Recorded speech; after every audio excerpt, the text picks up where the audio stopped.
Hello and a very good evening to all. And I once again thank Overman Foundation for giving me the opportunity to deliver on Sri Aurobindo's The Future Poetry. In his book, The Future Poetry, Sri Aurobindo has devoted an article to the national evolution of poetry amidst his discussions about poetry, poet, and poetic style. This chapter in the book may be studied as a prelude to the following chapters in the book, which are an analysis of the character of English poetry in its various phases. This also serves as a very short chapter, and it serves maybe as a link between what he has said before and how he's going to analyze the course and character of English poetry. To begin with, Sri Aurobindo says there are two elements in poetry. There is the eternal true substance, and then there are the limitations and accidents brought in by the time element. That is, Sri Aurobindo posits the eternal and timeless against the ephemeral, the limited. Our essential response to poetry actually concerns what is eternally true, what is permanent. And that is what determines and deserves our appreciative glance and our judgment. In fact, everything here on earth is perishable, temporary, and fleeting. So, one way of immortalizing is through the medium of art. So, we are reminded here of one of Shakespeare's sonnets where he ruminates on the effects of time on life, youth, and beauty. And one of the means to immortalize these is through and in the immortal lines of poetry penned by the poet, which makes those lines immortal in turn.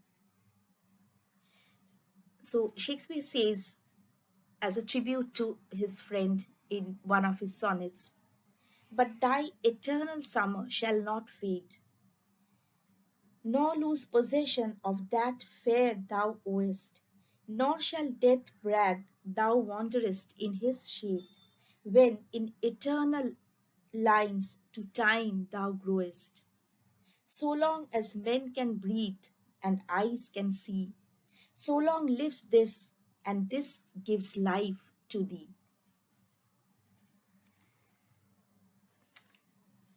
In his very famous poem Ode on a Grecian Urn, the poet John Keats also comes up with a similar idea, that of art being immortal.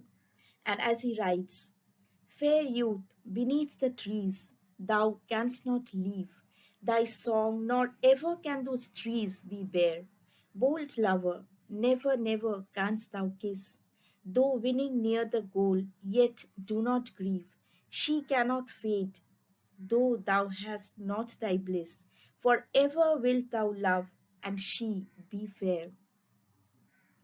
So we see poetry is a powerful means of capturing and projecting and revealing the eternal true substance. And Sri Aurobindo says the poet is one who expresses the eternal spirit of truth and beauty through the revealing word. The word, the language, these are the poet's instruments. But with whom does the poet communicate? That's a very crucial question. For whom does he pen the immortal words? It is the soul which creates, finds its response in a kindred soul. It appeals to a similar soul in us. It is the impersonal enjoyer, and we have already talked about it in one of our earlier talks on the creative soul. Sri Aurobindo says again that the appeal of poetry is to the impersonal enjoyer of creative beauty in us, and it is this part of the being which responds to the impersonal creator and interpreter of beauty in the poet. That is, the poet is an individual, no doubt, with form and name. He has his individual personality too. And what happens is that through this personality, through this human medium, The impersonal spirit of truth and beauty expresses itself. Thus, it is that the creative idea finds expression through the inevitable word and the immortal rhythm. Let us listen to a few lines from Sri Aurobindo's poem. In his Savitri, he writes, even in all that life and man have marred, a whisper of divinity still is heard. A breath is felt from the eternal spheres, allowed by heaven and wonderful to man. A sweet fire rhythm of passion chants to love. These are words of the yogi who has found his soul, who has penetrated the deeper mysteries of nature and has the highest as the source of inspiration. So now we may ask, how does the poet, that is, the soul in him that creates, how does he create? Sri Aurobindo says that a work of a poet depends on himself, the inspiration he receives, the evolution of his consciousness, that is, the personal factor is very important in any poetic creation. In fact, in a letter, Sri Aurobindo had advised one of his disciples, and he wrote to him, for poetic power, rely wholly on the power of your substance, the magic of rhythm and sincerity of expression. But the work of an artist may have other influences too. It may depend on his past tradition, his present environment, and the age in which he is born and belongs to. For instance, say the great poet Shakespeare, who emerged as a great dramatist because the age in which he was writing was congenial to the production of drama. And it's a fact that his poetical works are much less in comparison to his plays. In the same way, we can say that 19th century England, especially the latter part, provided better conditions for the growth and development of prose, especially novels. Or consider the great poet T.S. Eliot writing his Wasteland in the 20th century. Perhaps because he found life to be a wasteland in many ways. We find Sri Aurobindo himself writing according to the contingencies of the times and satisfying the need of the hour. And as he himself gives the instance of nations like India or Ireland who were returning to self consciousness after long, tortuous years of colonial rule. So, here, uh, poets, writers who were writing for them, patriotism, nationalism, these were governing motives for poets or writers writing in this era. For others, in other nations, the influence and motive could be different. Now, look at Sri Aurobindo's poetic over itself. The early patriotic political themes gradually give way to subjective and spiritual ones. But a poet is more than a mere mouthpiece of his age and nation. He is, in a way, the product of his age. He is created by his environment. His art is shaped by the fashion of his times. Yet the poet exceeds the local and the temporal. Shakespeare, the poet, the dramatist, created in a particular milieu, in a certain age of human civilization, but he addressed himself to posterity. So the external conditions, the outer circumstances, are only the starting point for the poet's creative journey. And as Sri Aurobindo says, these may provide the creative mind of the poet with some of his materials only. The poet creates more out of himself, and the only imposition on him is that he must satisfy the law of poetic beauty. So, the impersonal, the eternal must come out of, must be created by the personality of the poet, whoever he is. He is the medium only. Now, let us look at some immortal lines of poetry left us by the Vedic Rishi or the Upanishadic poets. We do not know the exact name of the composer. We cannot even ascertain the exact time, but it has come down to us. It has been handed down to us, our legacy of the immortal. Consider one or two lines from the Upanishads with their ring of immortality, where the poet says, Yato vacho nivartante aprapya manasa saha anandang brahmano vidvana na vibheti kadachana. Whence words return along with the mind, not attaining it, he who knows that bliss of Brahman fears not any time. So these are such words, the truth of which will never go out of date. So these are the eternal, the immortal things in poetry. And as noted earlier, it is to this that we respond. Sri Aurobindo says, if we focus on other unimportant things, the accidental and unessential things, then we waver from the right spirit of criticism. For proper judgment, for true appreciation, we must take up the poetic work itself. We must go straight to the poet and his poem, as Sri Aurobindo says. By studying the poem itself, we get its essential elements. We may analyze all components of a particular poem. First of all, we can take up the poem and analyze them, and then maybe refer to other issues as the historical or literary background and the influences in the poet's work. That is, Sri Aurobindo encourages intrinsic criticism of a work of art.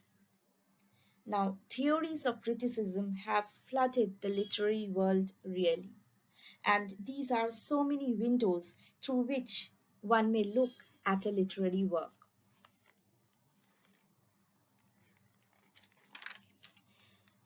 When we adopt the intrinsic approach to a poem, we take up all aspects that are there in the poem, that is, form, style, diction, images, rhetorical devices. In fact, the words, the language, these become more important. That is, the text is more important than the context. If we study a poem for what it is intrinsically worth, the freshness and authenticity of critical analysis shall remain vibrant according to Sri Aurobindo. On the other hand, if we want to judge a work intellectually, we may opt to do so along the lines of the historical theory of criticism. That is, we may explore what is behind the text, behind a work of art. In the process, we shall discover the historical or original meaning and context. This is quite okay because it helps us in establishing a connection with the past, and sometimes we find a deeper meaning of the reconstruction of the past and the motives for doing so by the artist. But that is more of what we call extrinsic criticism. However, what actually and finally determines the response to poetry is the correspondence between poet and critic, and out of this relation comes the personal opinion and judgment of poetry. And of course, the personality of the reader or hearer of poetry matters much in aesthetic or even intellectual judgment of a work. It is thus that we have innumerable critical comments and analysis of Sri Aurobindo's poetry itself.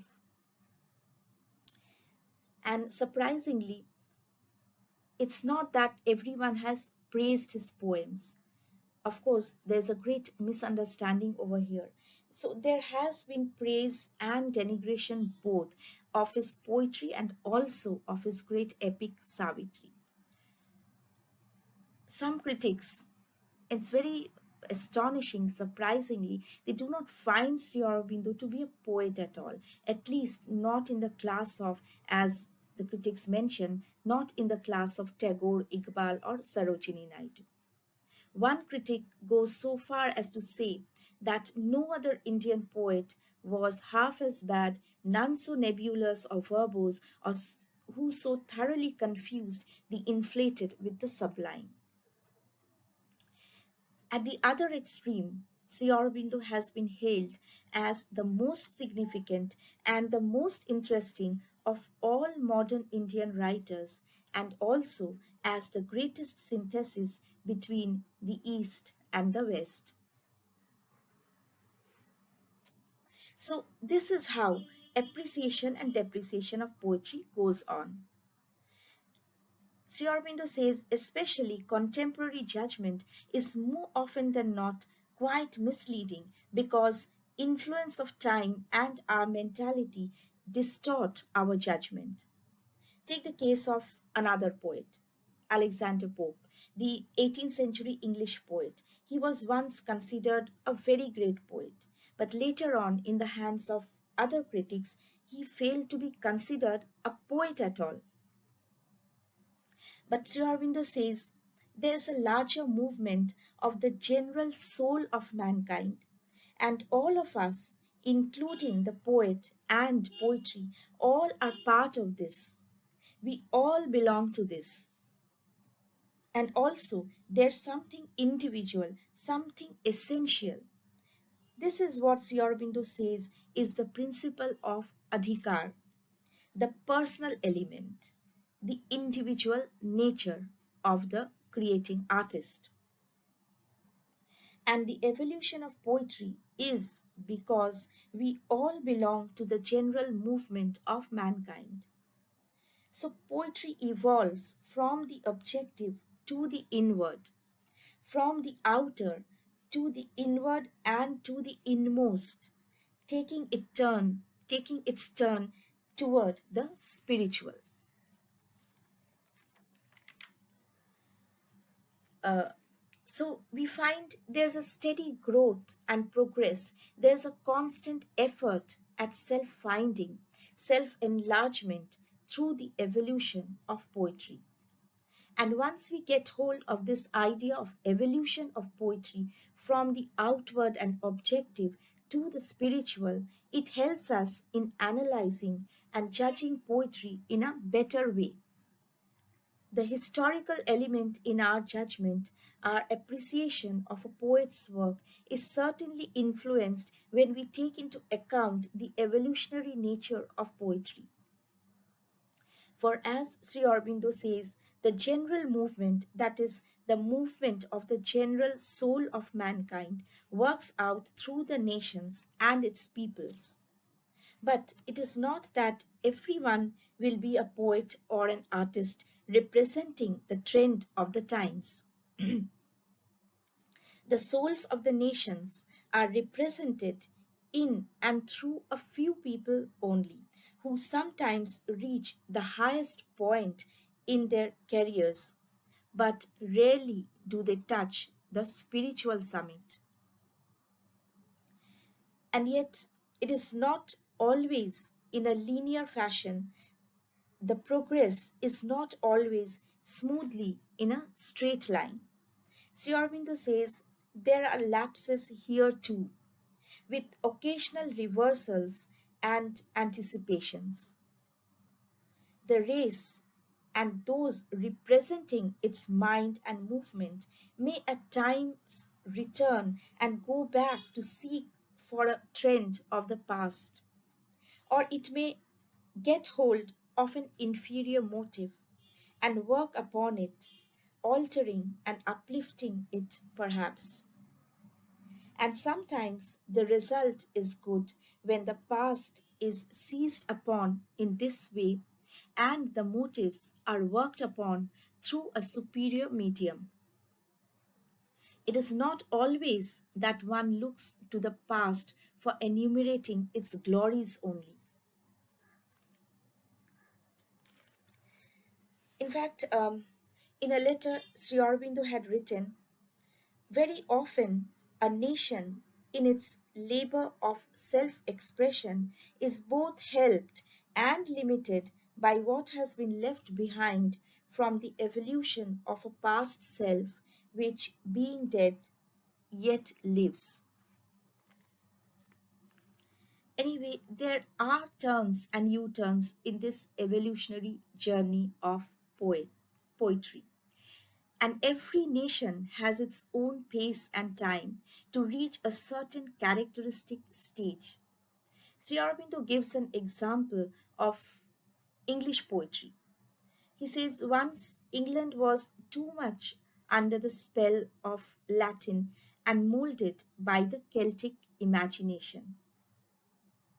Once the English spirit could get rid of the Latin culture and Celtic mind, there came about the psychological evolution of poetry. And Sri Aurobindo says it took a long time, many hundreds of years, to arrive at the intellectual motive, and a longer time before poetry could take a turn towards the spiritual. But even when spiritually inclined, it did not reach the absolute intensity of the spirit, says Sri Aurobindo. They were the beginnings, the first outbreaks of spiritual vision. Thus, it is that the general evolution of poetry that Sri Aurobindo talks about here has not been a regular or homogeneous movement, as it has not been the same everywhere at any given period of time. It has had its own natural ages, specific periods, and all nations and races do not simultaneously follow a similar pattern in the same time scheme. For instance, the spiritual age, the so called spiritual age in India, is not chronologically um, as that, say, in Europe. Sri Aurobindo says the Indian spirit had discovered and got hold of the spiritual motive when almost the rest of the world was groping with the superficialities of life. When the Indian mind was intensely spiritual, others were just about working with their objective mentality. They were living an external life. Their mind and thoughts were more outward going when the Indian spirit had turned inward and discovered the innermost self. But the spiritual experiences that the ancient Indians had needed to be expressed in human language and form. So these wise men, the ancient sages, expressed their intense and deep experiences and realizations and the universal truths in forms and images taken from physical life. These were, as Sri Aurobindo says, physical symbols of the supraphysical. Consider the sacred poetry of the Vedas and Upanishads. Here again, I'll rely wholly on Sri Aurobindo's explanations.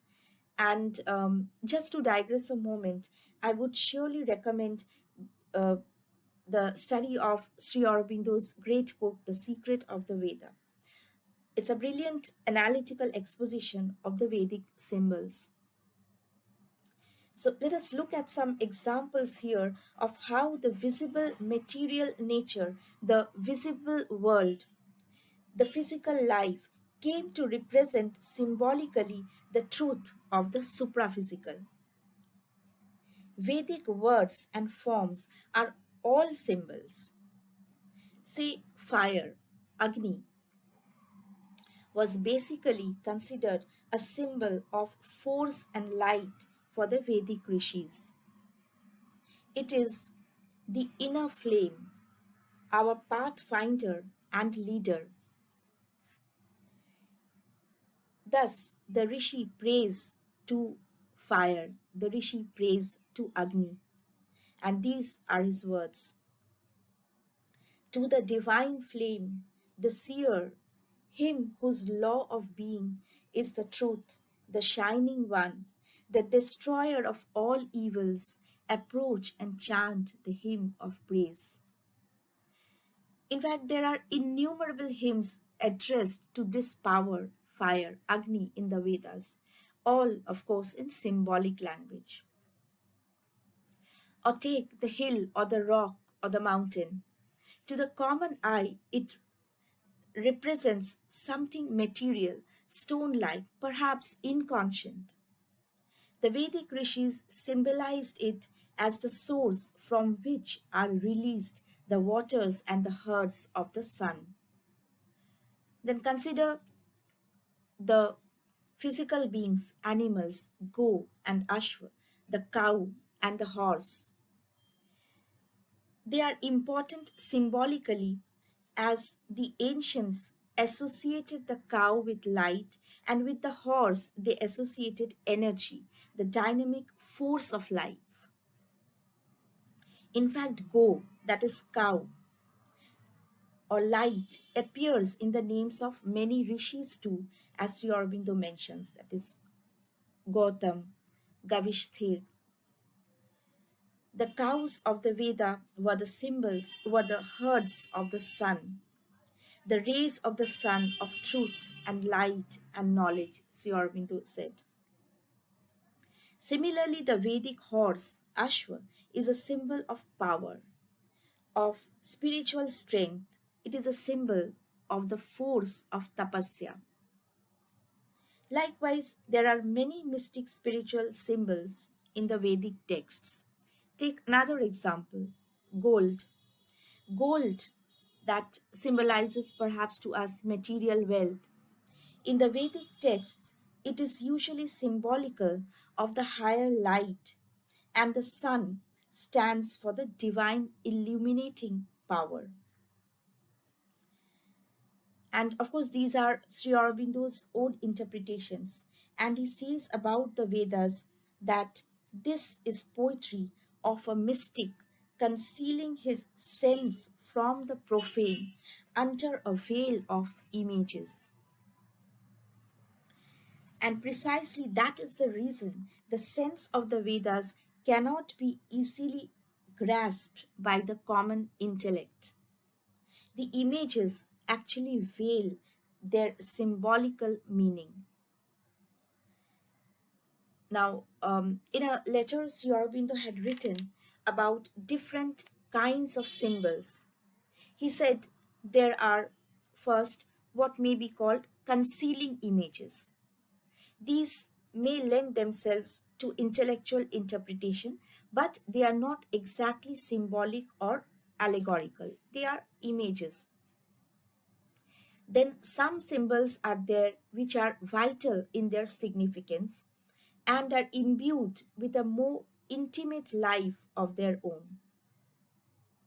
There are yet others which may not be intellectually interpreted at all, but need the psychic or intuitive sight to get at their meaning.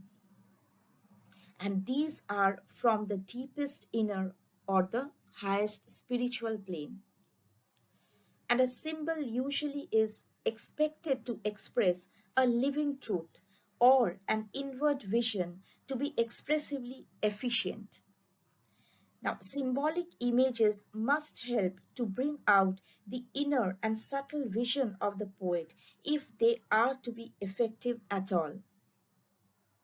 And especially in mystic poetry, symbols have a great function. Sri Aurobindo says, in mystic poetry, the symbol must be, as much as possible, the natural body of the inner truth of vision.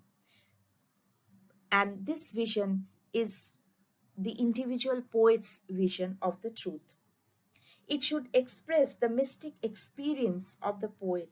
In fact, Sri Aurobindo says the symbol in mystic poetry is itself an intimate part of the poet's experience.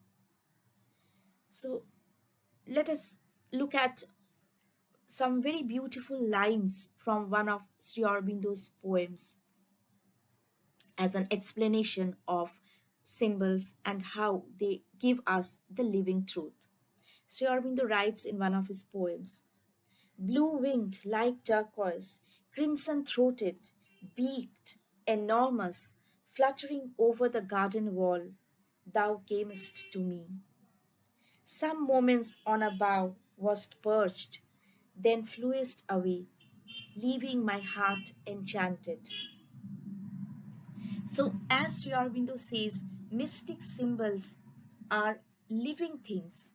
They are not mere abstractions. Perhaps that is why it is very difficult to understand the meaning of the mystic symbols used by the poet.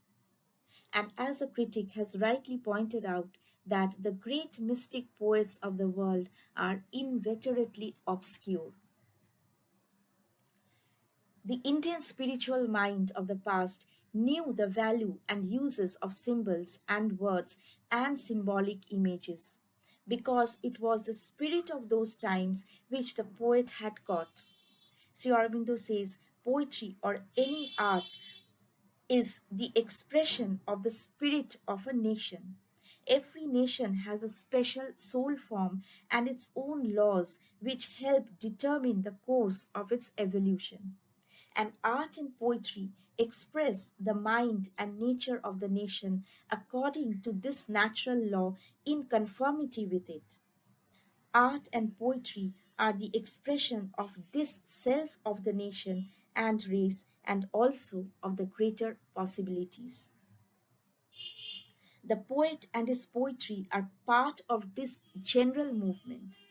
However, it is not that they must remain tied to and limited by these laws and guided wholly by the temperament of the time and age to which a poet belongs.